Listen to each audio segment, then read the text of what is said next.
Wandersong, a game that combines the joys of pacifism with the joys of song and dance. In it, you play as a bard, a term and I swear this is true, didn't bother to Google or even look up until writing the script, and I've played the game twice already. One night, this bard has a dream of a rainbow girl who tells him that the world is going to end and that he must learn the Earth Song in order to save the world. Now, if you're looking for an in-depth, spoiler-free review from someone who loves story-based games and 2D platformers, then you're unfortunately watching the wrong video, since I feel that because this game is very story-driven, then A, how can I not talk about the story, and B, using gameplay with no context can be a real pain, and I don't feel like restricting myself of using examples of this game's strengths or weaknesses in either the visual, story, or mechanical departments. So with that being said, here's my review of Wandersong. In this game, you basically have to sing and platform your way out of every situation. You use the song wheel to select notes, which are all color-coded, so you don't even have to be able to hear the game in order to play it at any given point in time. Now when it comes to the Switch, that means it's great on the go. I played a bit of it during class, and I have to say, it was a pretty pleasant 20 minutes that I spent not studying for my physics test. The singing puzzles are also used to their fullest throughout, including but not limited to pattern puzzles, platform puzzles, bell ringing, butterfly collecting, bird collecting, yard cleaning, scream-offs, magic platforms, key management, sailing like a pirate, and singing a song Guitar Hero style, giving me stressful flashbacks to the only time I have ever played Guitar Hero for the Wii.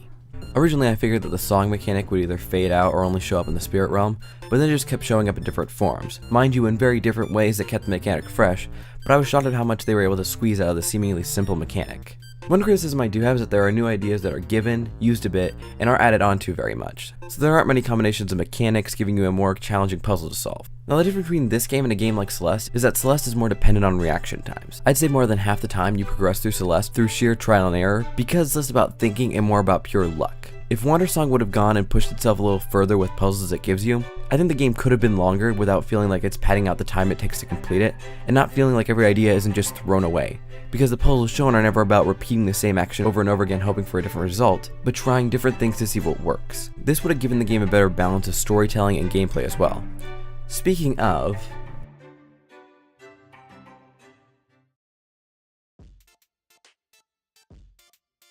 the story really is the highlight, which took me by surprise. The game itself has 7 acts and an intermission, which are all fairly equal in length apart from Act 5, which is about half of the game itself. I want to talk about how the story as a whole is structured because it makes a few interesting choices. Some I think are fantastic, but others are just really odd. At the end of Act 3, we find out that the real hero is someone who's going to slay all the overseers, and that the rainbow girl who told us about the Earth Song doesn't think it'll work, so she's helping the hero instead. After that, the bard heads to his mom's house in this gray and depressing town that has some creepy corporate happiness undertones to it. I think it was interesting to have the bard as the lowest emotional point in the middle of the game rather than near the end. I think it gives a bit more depth and makes us feel like we've been on a more emotional journey than just pulling the sad card out right before the epic conclusion. It also means that later on in the game we aren't driven to see him save the world because he's just gotten out of his funk and is basically invincible. Instead, he says later on that he doubts himself. He's naturally happy, but definitely has self-doubt, which you can see in the dialogue every now and again. So when I neared the end of the story, I didn't feel like he was invincible and that he was 100% destined to win, but that I had seen him go through every hoop, overcome every obstacle, and I got a feel for the world that is going to just disappear unless he's actually able to get every part of the Earth Song, and I was ready to see him do it. One choice I didn't agree with was the hero, aka Audrey Bloody Sword. Her character as a whole is that she's the hero. That's it. She was able to use the sword that the bard couldn't at the start, and is destined to kill all the overseers so that the world can end and start over again. When we're trapped in a cave with her, she says she's doing it because it makes her feel special. She doesn't feel like a nobody, and that the rainbow girl said that we were just some dumb bard.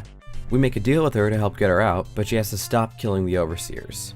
When we escape, however, she immediately goes back on her word, and we find out that Audrey is now going rogue against the rainbow girl's wishes. Turns out she's just an egotistical liar. So now let's look at the catalyst, Rainbow Girl. Cute design, pretty chill, and says she has faith in the bard getting every part of and completing the Earth Song, but barely shows it. She still says she believes in you, but then decides to help out and guide Audrey in killing the overseers before we're able to get the Earth Song from a couple of them. That is until Audrey decides to go off on her own, and even after finding out about this, she's fine with it. Psychopath? Sociopath. But yeah, the Rainbow Girl's fine, but her motivation and sense of logic came off as a little weird. She makes a nice pin though, really good look. As for the witch girl, Miriam, she's okay. She's definitely someone who you as a player are supposed to relate to the most, considering she's not really happy to start out, and it just seems like she's mostly on this trip to find out who she really is. She also has some really great and powerful moments that really solidify her role as a main character in this game. And while I didn't connect with her too much, I know plenty of people who did and like her, so I'm sure that if you play it, you will too. And if you do, then here's a lovely compilation of her best moments.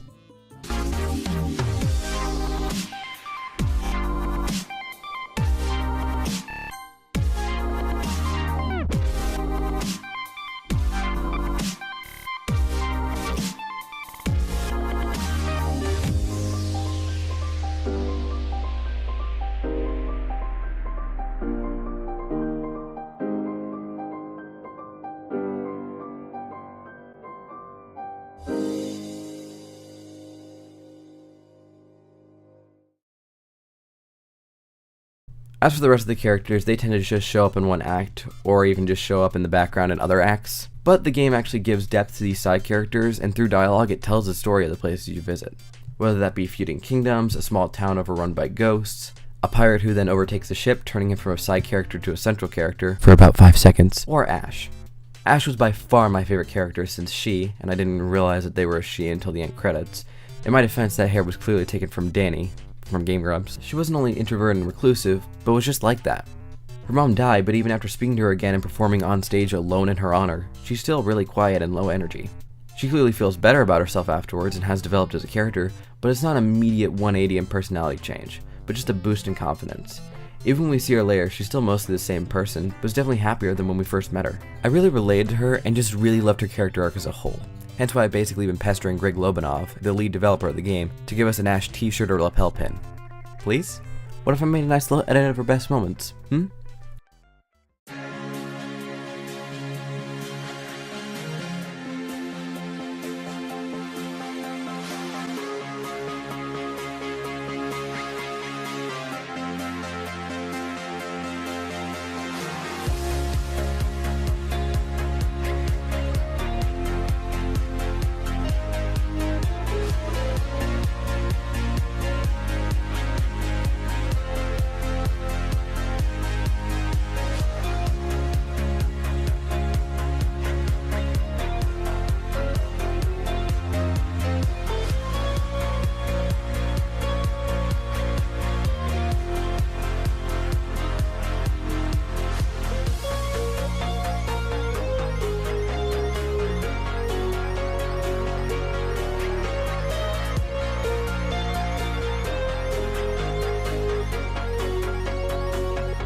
So yeah, every character apart from the ones mentioned are okay at worst and memorable at best.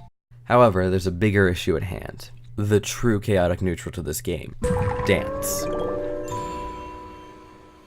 Now to everything you'll experience, my favorite by far was the dances you get by this masked dude. I spent just about 20% of the game either looking for this dude or just dancing in front of stuff for footage of me dancing, but then I discovered that through almost every cutscene you're able to dance, which is when the game went from okay to incredible. Now granted, this takes away a magnificent amount of weight that any serious situation has, and at any time the bar is angry or depressed, then all of that emotion is stripped away, that or he's aggressively dancing at people. Ain't this just a son of a bitch? On the bright side, I got some really good shots, which can help me transition to the next topic, the look and aesthetic of the game.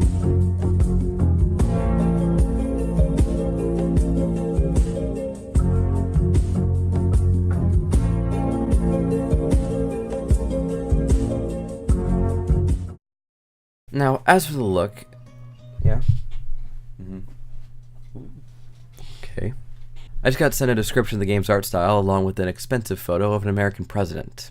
It's good. It's like if art was good and not bad. Well, who might argue with Greg Lobanov himself and his good friend Ben Franklin. It's a lot like a children's storybook. The game has a Paper Mario aesthetic to it, with characters having very few frames of movement and they flip around a turn.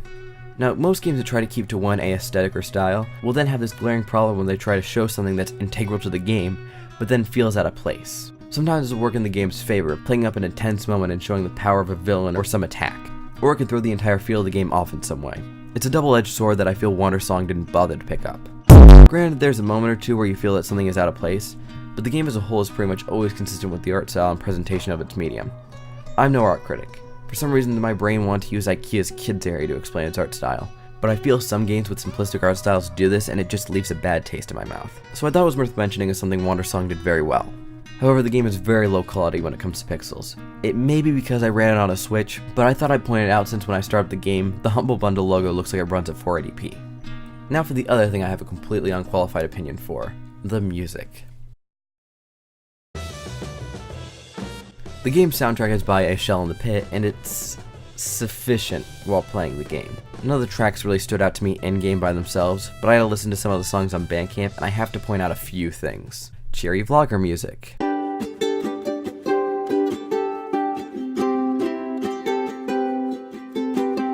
Grumpy Russian woman.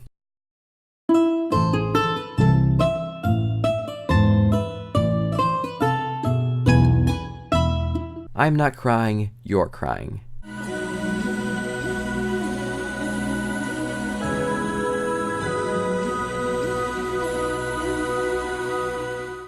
chip tuna.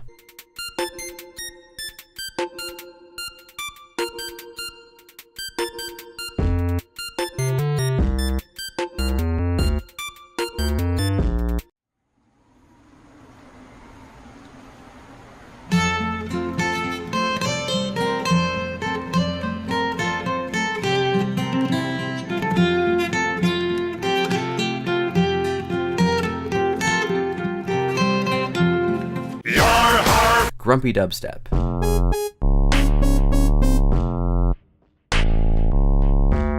Here's some tracks that I actually thought were good and maybe worth a listen.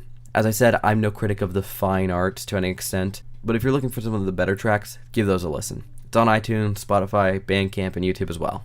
There is, however, something I do understand. Bugs.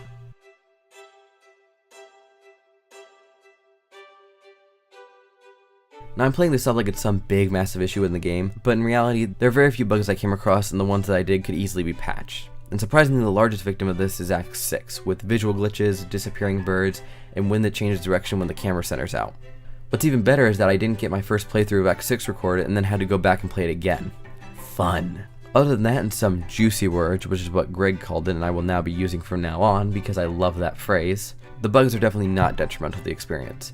Fair warning though, if you're too much of a free thinker, be prepared to maybe reset the entire act. That being said, and this is the only time I'm going to harp on this, there is a Discord where you can tell the devs about bugs you find, as well as fan art, music, and a bunch of other stuff. Greg's also active on Twitter, but if you're looking for a somewhat small community of people to freely just chat about the game, among other things, with the devs in on it at times, then feel free to check it out. I actually made an edit on Wandersong, and then Greg was just like, oh, that's awesome. By the way, I shared it with the rest of the team and they loved it. Bit of a shocker. And I know I joked about Greg paying me and say nice stuff and all that, but honestly the only pressure I have with making this review is whether or not they'll all just ignore me from now on, and the Ash merchandise dream will never be realized. But yeah, there's some good stuff on the server, and it was a good change of pace for me to be able to bounce back and forth thoughts, opinions, and questions with fans and, you know, the devs and composer. So with all that said and out of the way, let's wrap this up, shall we? I feel Wandersong is, at its core, a charming game with a broad appeal. It has small flaws, but has simple but effective visuals, endearing storytelling, a good soundtrack, an interesting core gimmick, and keeps throwing new stuff at you instead of just building off of every little thing, which is an awesome change of pace compared to games I've played recently. This is probably one of the best games I've played all year, and while I'd love to see it get a sequel or successor, I'm not gonna hold my breath. It's good, it's worth buying if you can, and it's even worth buying a t-shirt or something. I highly recommend the Rainbow Girl pin. Personally though, if it ever comes out, I will be getting the physical edition of this game. So there you have it, Pacifism the musical. I'm going to keep the outro short and sweet this time because I feel like I've just kind of been dragging on various points and stuff that's going on. I really don't have anything to update about. So hopefully you guys enjoyed this. You got ideas from videos I can do, go ahead and let me know. And if by chance Greg is watching this, then Greg, you know what I want, and you know what to do. Okay, that's it. See ya.